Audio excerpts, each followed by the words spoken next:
The United States and Israel have delivered a heavy blow to Iran. But while the Islamic Republic has been knocked down, it's far from out. A wounded Iran is now more likely to pursue nuclear weapons as a means of bolstering its national security. Meanwhile, proxies like the Houthis could ignite a new conflict by targeting the U.S. Navy. The ceasefire remains extremely delicate. Its fragility was embedded from the very beginning, stemming from disagreements about whether this pause in fighting was even a formal ceasefire.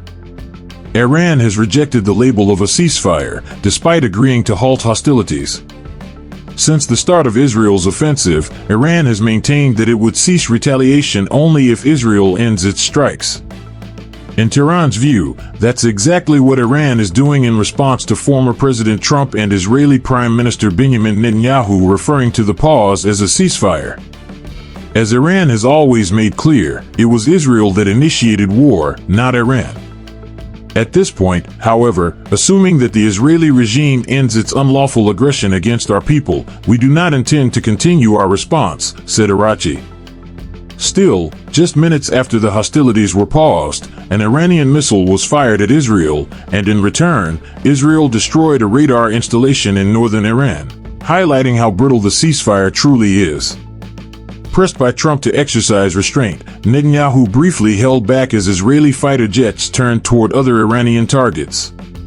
Trump's angry outburst reflected just how much power he has to stop Israel from flouting the ceasefire, striking at will whenever it believes Iran is making moves to restore its nuclear program or restock its missile supply. Israel, for its part, has remained steadfast in asserting its right to strike when it deems necessary, as it does in Lebanon, despite the ceasefire with Hezbollah and Syria, brokered in November 2024. For Israel, the risk is that you end up having to sit back and watch as targets emerge, targets you might have wanted to hit but now can't, said Michael Singh, a former senior director for Middle East Affairs at the U.S. National Security Council. He added, they may be forced to watch Iran attempt to rebuild its nuclear program, and now they're placing a great deal of hope and trust in the U.S. to negotiate a diplomatic solution that preserves the military gains already achieved. Singh's remarks were pointed, especially with Iran pushing to reconstruct its nuclear facilities and still believed to possess uranium enriched to 60% purity. If that uranium were further enriched, it would be enough for 9 nuclear warheads.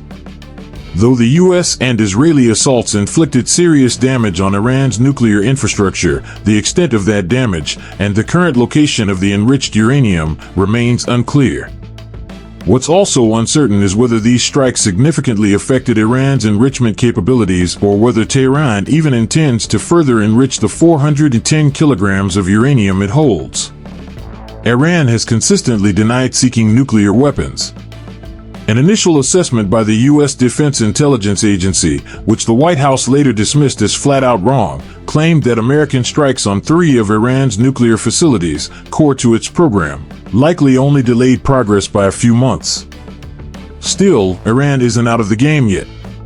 Iranian Foreign Ministry spokesman Esmail Baghaei admitted that U.S. and Israeli strikes had severely harmed Iran's nuclear capabilities, without offering specific details.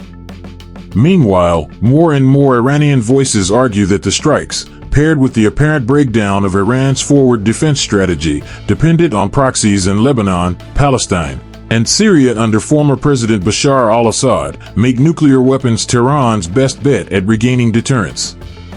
Talk of Iran potentially exiting the Nuclear Non-Proliferation Treaty, NPT, could further energize proponents of a nuclear arsenal. Adding fuel to those concerns, Iran's parliament passed a bill limiting cooperation with the International Atomic Energy Agency, IAEA, the UN's nuclear watchdog. The bill, which still needs to be approved by Iran's unelected Guardian Council, would require future IAEA inspections to be cleared by Iran's Supreme National Security Council. The bill suggests a suspension, not a complete end to cooperation, Baghaei clarified. He said renewed cooperation would depend on the IAEA recognizing Iran's inalienable rights under the NPT, including uranium enrichment up to 3.67%. and ensuring the protection of Iran's nuclear sites and its scientific community. Beyond nuclear facilities, Israeli strikes reportedly killed 14 Iranian nuclear scientists during the 12-day war.